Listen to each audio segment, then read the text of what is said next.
Okay, so highly recommend that you get somebody that you love to come and help you in the kitchen. We have to talk about poo. Pardon? Poo. Poo-hoo. This is a very important piece of information. It's a very important piece of information and a whole lot of love. One of my favorite things, my grandmother's pickled beets. Honestly, they are scrumptious, and you and I are going to make them today together. You will love this recipe. It is awesome. Love it. So let's go. So the thing that's important in preserving is to be organized. The more organized you are, because this is an all-day affair. My cousin Linda is coming over to help me today, so that's awesome because you can chit-chat and have some fun times as you're doing it.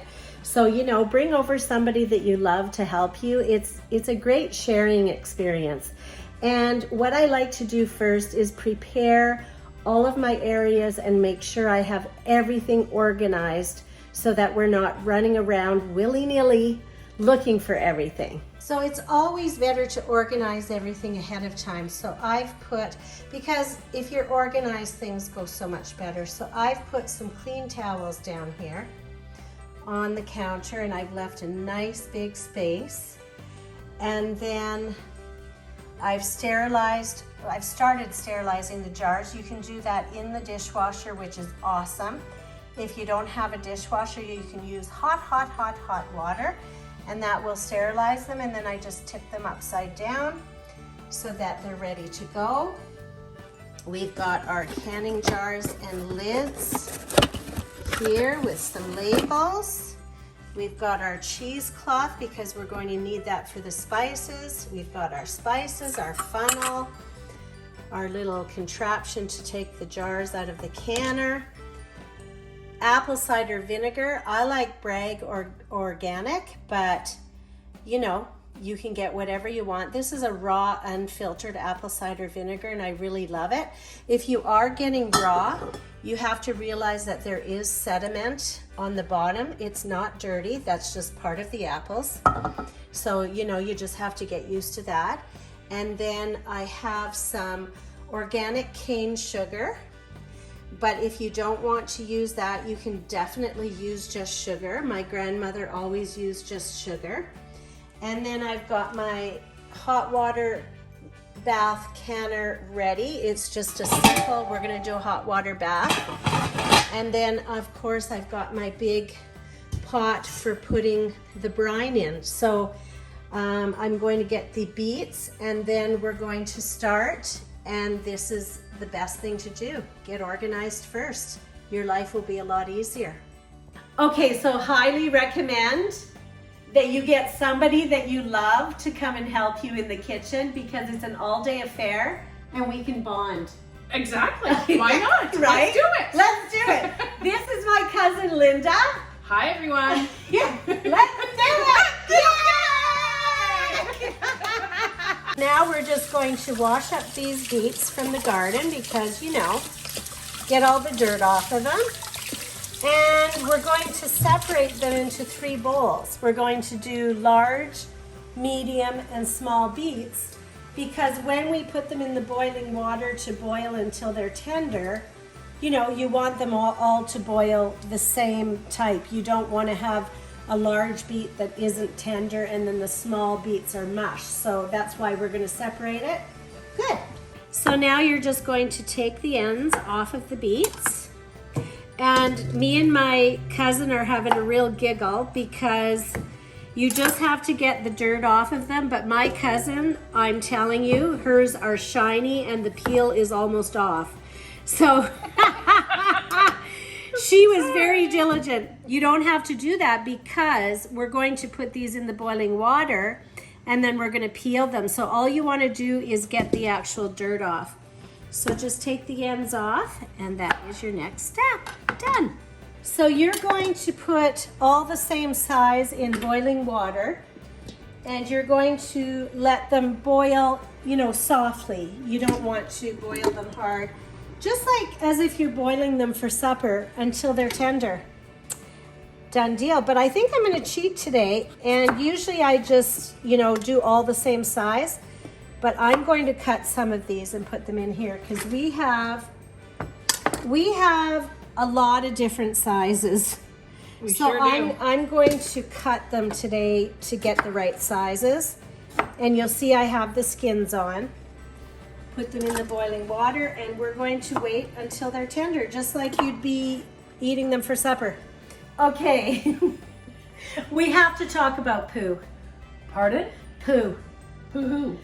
Poo, because if you have teenagers in the house and you're feeding them pickled beets and they go to the bathroom to go poo and they start screaming because they think they're dying, no. It's just the color of the pickled beets. Oh, I get it. They are not bleeding to death. This is a very important piece of information. It's a very important piece of information because Allison, do not come screaming out of the bathroom that you're dying. Yeah, it's just the beets, honey. It's just You'll the be fine. beets. You're okay. Don't worry. So, you know, I was very happy that you were coming this morning. Yes, what a great day. Right? Yeah. Because something like this, I don't know, it's creating memories, right?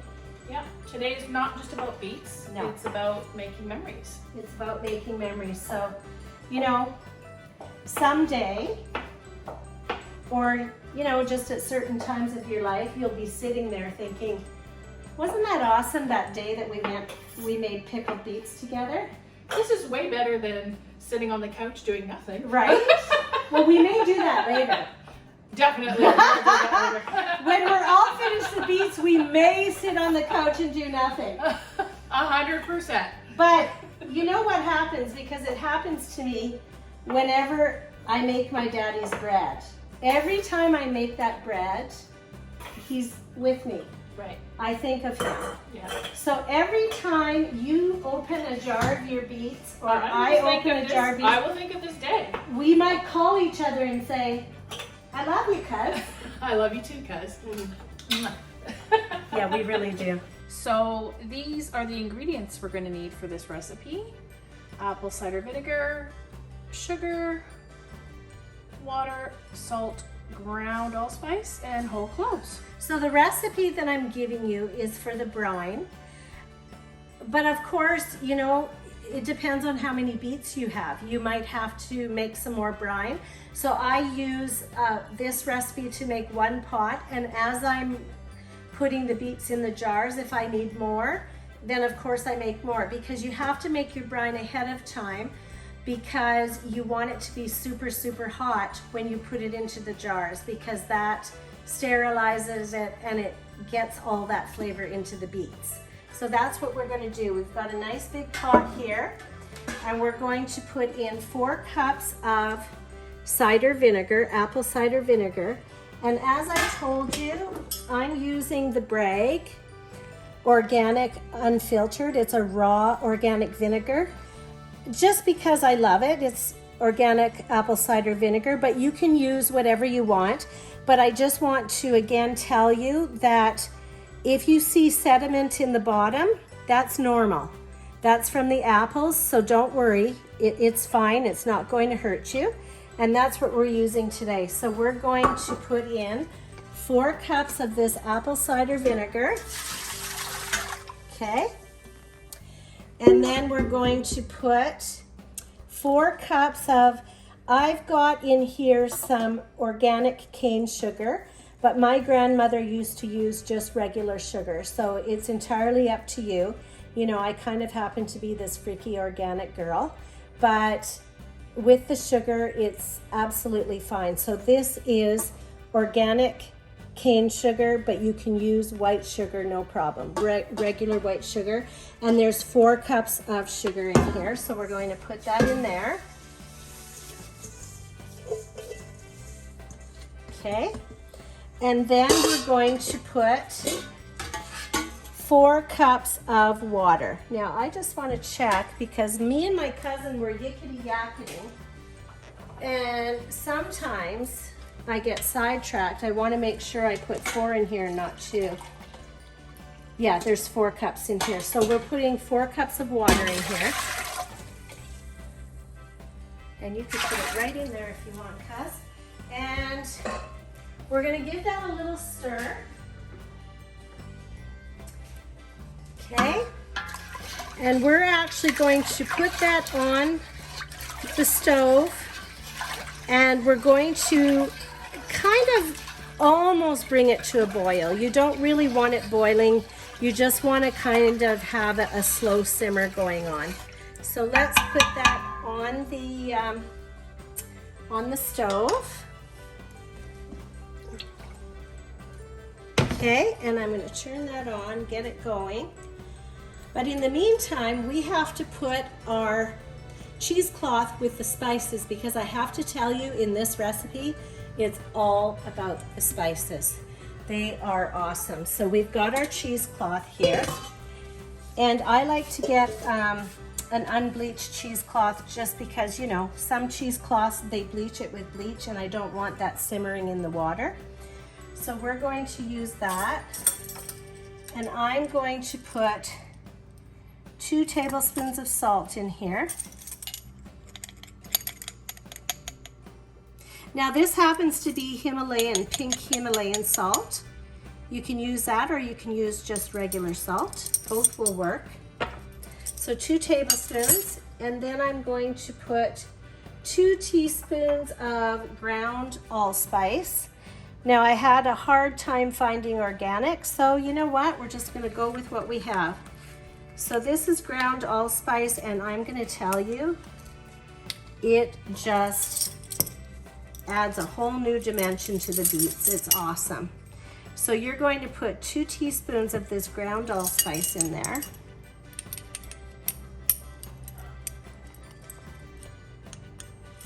One,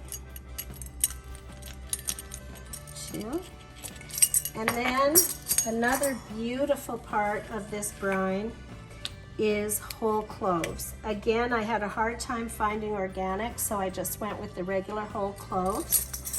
And we're going to do 4 tablespoons of that. Ooh, that smells great. Doesn't it? Yeah. These beets are so flavorful. And you're going to see I wasn't really concerned about being really exact. You know, you want to be close, but you don't have to be a little bit crazy with it. So I'm going to tie this cheesecloth.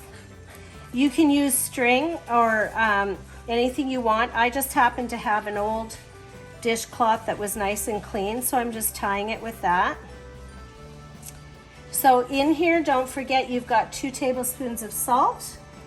I used Himalayan salt, but it's okay to use regular salt. You've got 2 teaspoons of ground allspice, 4 tablespoons of whole cloves, and you can already smell it, eh, Kaz? It smells fantastic. It smells amazing. Yes. So we're going to put that in the liquid, and we're going to let that simmer in there while we're preparing the beets. So I'm just going to see if these are tender, and oh, they're beautiful. Perfect. So we're going to take these beets out of the pot. Let me have a look at these beauties. There you go. Wow. These are what your beautiful beets look like. So you can see the skins are on, but I'm going to show you how beautiful it is to actually take these skins off, because after you've boiled them like this, the skins just peel off beautifully. So you're gonna see I'm wearing rubber gloves. You don't have to, but your hands will get very black from the beets. So, you know, if you're going out at night or, or, you know, you don't want to look like you're very, very dirty, because your whole hand will get black. So that's where I'm wearing gloves. Excuse my fingers because they look black because of the beets, but it's much easier to take these skins off with my hands rather than rubber gloves. So you can see, look at how these skins just come right off. So that's why you put them in the boiling water with the skins on, because can you imagine trying to peel all these beets? So now we're at the stage where we're peeling the beets and putting them into jars, and we've got the brine going. You can see the brine. I'm going to bring it to a nice you know, just kind of like a simmer, but it's already getting nice and hot. We just want it to get hot. And this is the time that I turn my canner on. We're gonna do a water bath canner today. It's just, you know, it's just a pot with a frame in it with a lid, and it's called water bath canning. And we're going to put that on to wait for it to boil. Now in here I have lids, just the ring lids, not the flat lids. And we're going to bring this to a boil as well, because what I'm trying to do is sterilize everything. That's what I'm doing right now. And we will see in a bit, because we're gonna go peel some beets, cuz. Woo-hoo! So now, don't those look beautiful though? They do. They're like little jewels. I always get a big thrill when I'm preserving. So what we're doing is we're chopping them into bite-sized pieces. I'll just get you to show that, cuz. Yeah, that's it. Bite-sized pieces into the jars. That's the next step. Now you've got your jars filled with your beets, and you're going to take your brine, which is hot, hot, hot because it's been simmering. And you are going to fill these jars right, well, we need a little bit more, right to the neck. So let's do one more for you. Fill these jars. Now this is the point in the game where if you run out of brine, you can just make another batch. So I just make one batch until I find out, you know, how much is in there. And again, right to there. So now we're going to take, I have not boiled these lids. You don't want to boil them. See the snap lids? You don't want to boil them, but I boil the water and then I put the lids in that water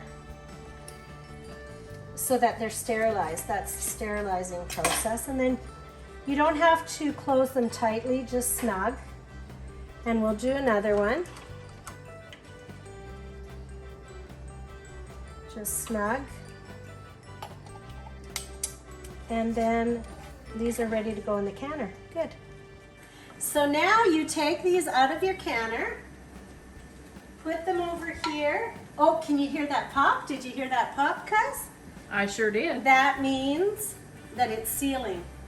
So we're gonna put them over here, and all these beautiful jars are going to make a pop sound, and then that means that they're sealed and ready to go. So today we did pickled beets. We did. We survived it all. We survived it all, and we have some beautiful pickled beets. We did good. Beautiful memories too. Right? Beautiful memories. We had a full day together. It was awesome. And you have a good day. We're going